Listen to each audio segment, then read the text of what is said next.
it's gonna, if things go Nebraska's way this weekend, it's going to be fascinating to see everybody trying to pile back on the bandwagon, right? Like you're going to need like a velvet rope and some guys at the door to try to keep people off of it.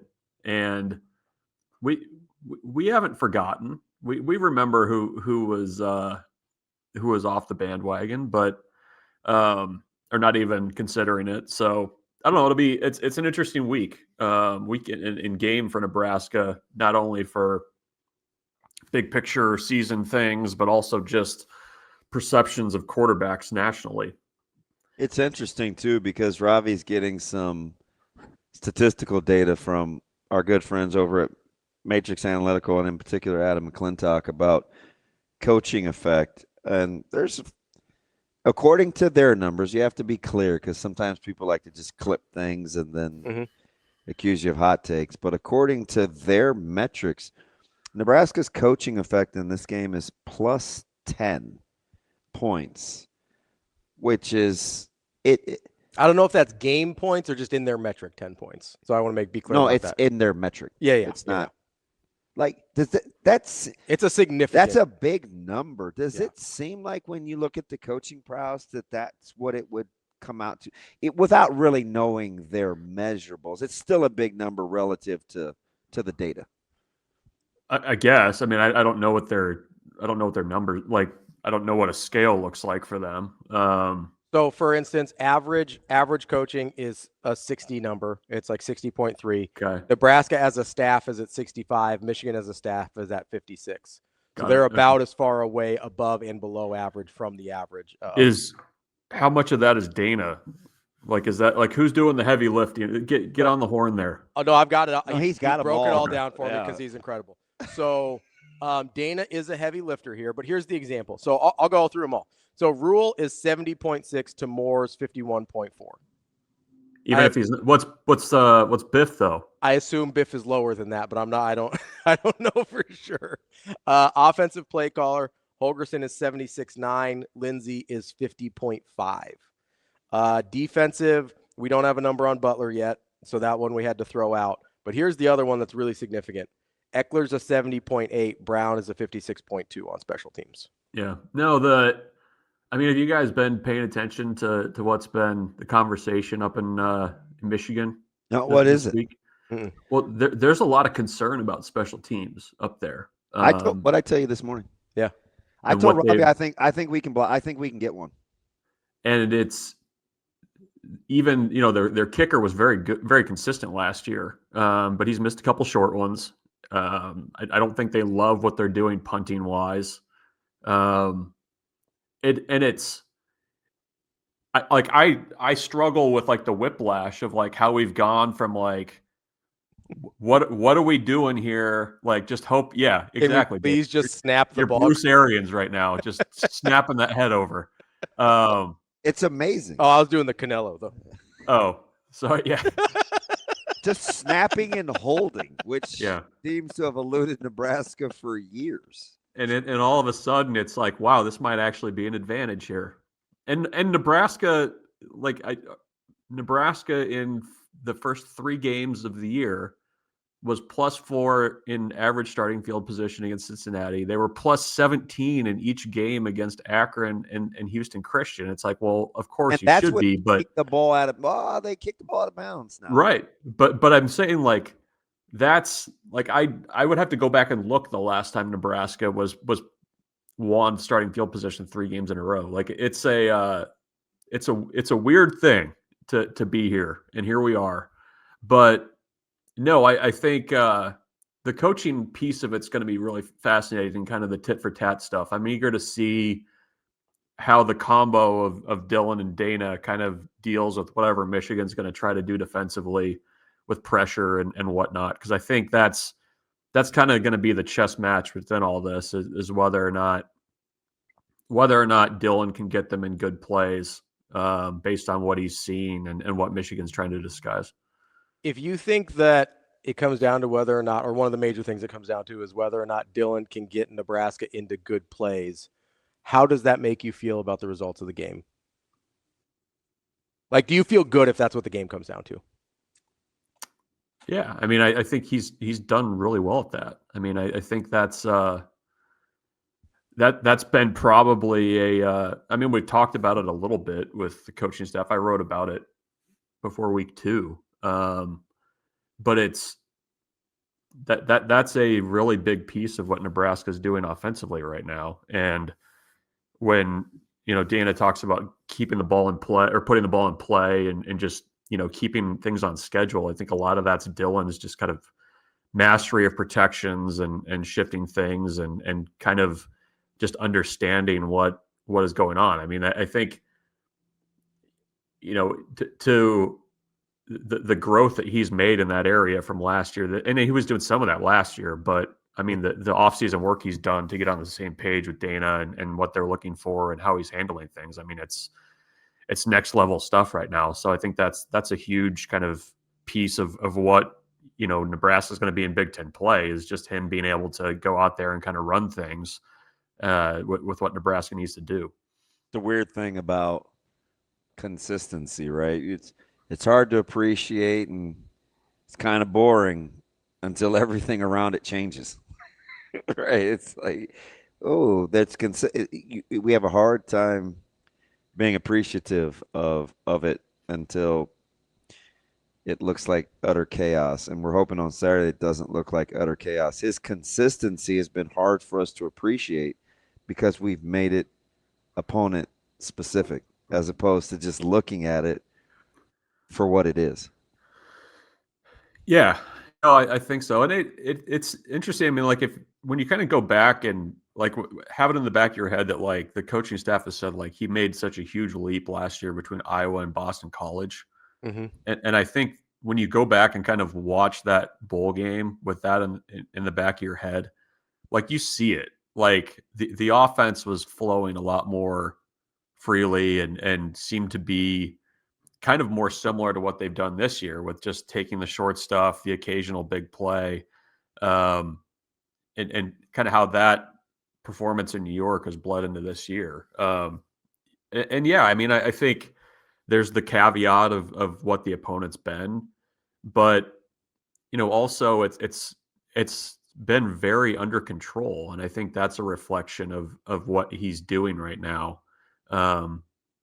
Not only in the passing game, but also just getting in Nebraska into good looks in the run game too. I mean, I think that's part of it is, that they seem to be functioning at a high level with the play calling aspect of it. And I think that's maybe something that, is going to be Nebraska's advantage in this game with somebody that's so much in control of things at the quarterback spot. And you're going up against a freshman quarterback making his first conference road start.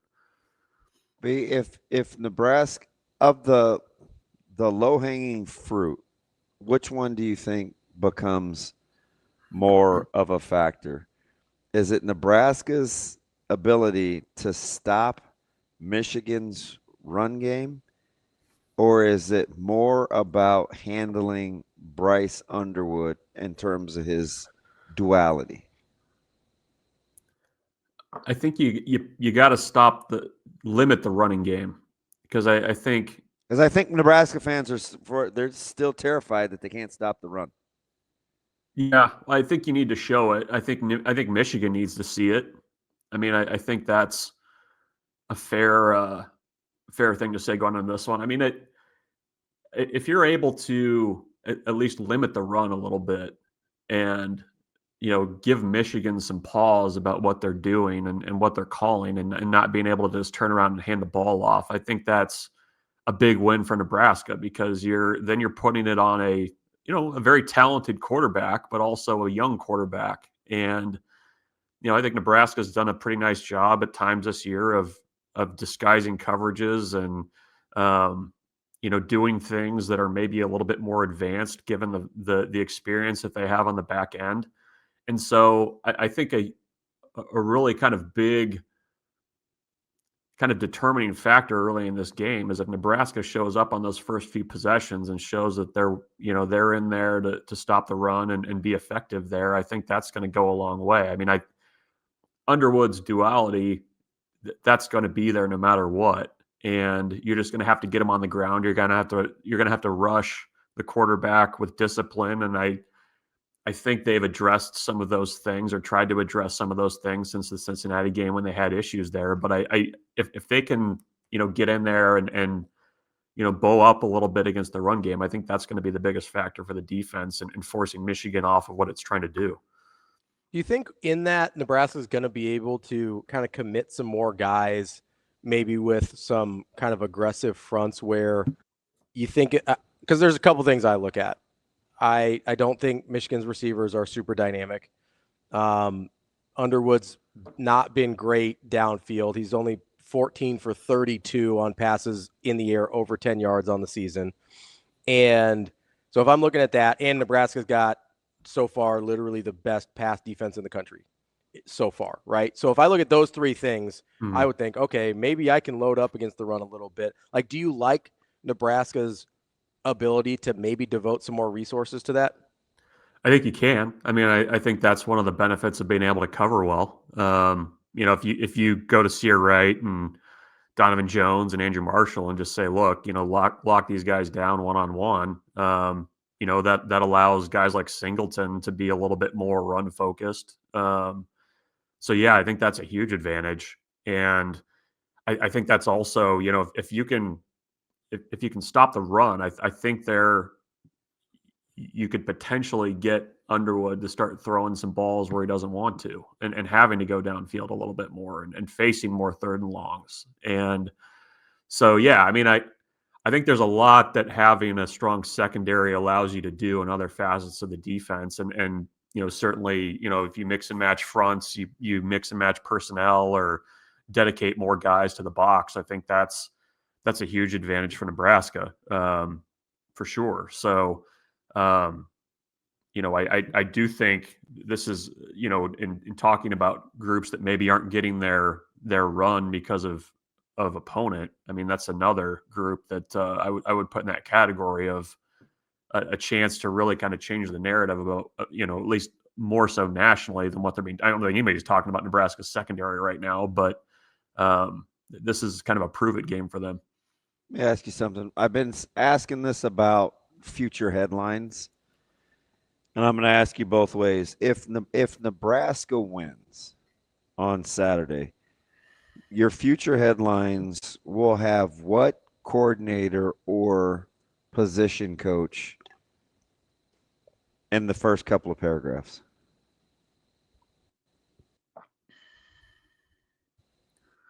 Well, it depends how it goes. I mean, if you're able to get in there and stop the run, makes it a future headline if they win. I know. I don't have to choose one path. I'm going to go down one path and I'm going to double back and I'm going to go down the other path. Sorry about that. I will not submit to your radio guy question. Can't put me in a box. Can't put me in a Nobody box. puts baby in a corner. I think it will lean more towards the offense. I think that I'm expecting a tight game. I think you're probably going to need your quarterback to make a few throws when it matters. And I think part of the spillover to that is going to be your offensive coordinator and what he's going to do. I think finding the right mix and match of run and pass is going to be really important in this one. I think you're going to have to find 3 or 4 plays where you catch Michigan in a bad look.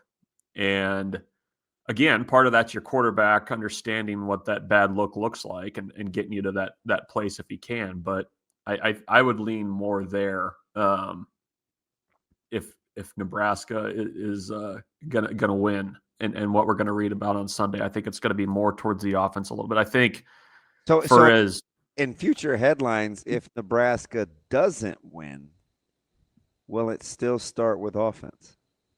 No. I think isn't the dichotomy in that philosophy strange to say out loud? Yeah.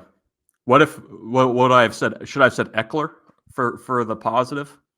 Because the potential there. I just think it's hard for me to envision a scenario in which if they win, we're talking about offense, but if they don't, we're not talking about offense. Like, do you think it's going to be an outscoring kind of deal?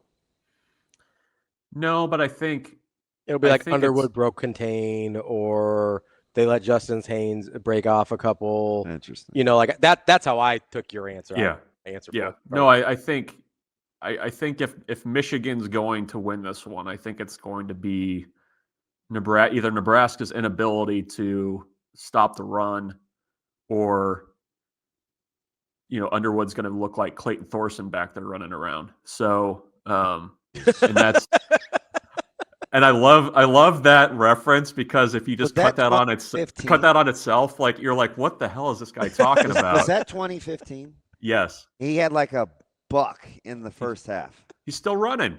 They never tackled him. He's still running right down that right sideline. Nebraska's in all black jerseys, and Clayton Thorson is running looking like Michael Vick. It looked like you just punched DB in the stomach. That's what his reaction when you said Clayton Thorson was like, kicked him in the nards. Yeah, right. Right in the pills. I could not believe that. That was. Oh my gosh! Most unbelievable from that game: Clayton Thorson doing the crazy legs routine, or Dean Lowry getting paid. Oh, he did get paid. What do you have? 34 sacks. Yes. At one point, bro, I remember this clearly, vividly, given the reaction. I go, so we're just gonna let this guy run?